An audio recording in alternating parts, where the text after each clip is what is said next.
Victoria ni sister yangu mimi. Yaani after Victoria kuzaliwa mi next.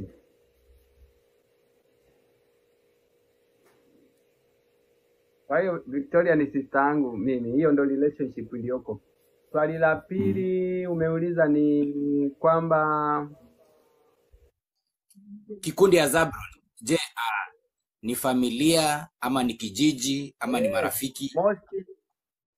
Hapana, mostly ni familia inayoundwa na cousin, watoto wa cousin na watoto wa nani hivyo, yani watoto wa mjomba na watoto wa shangazi, aunti, yani mtoto wa aunti na mtoto wa uncle, yani kama watoto wa uncle wako wewe na watoto wa aunti yako ndo wametengeneza Zablon Singers. Lakini tumekuwa na watu ambao pia hawakuwa watu wa familia ya Zablon Singers,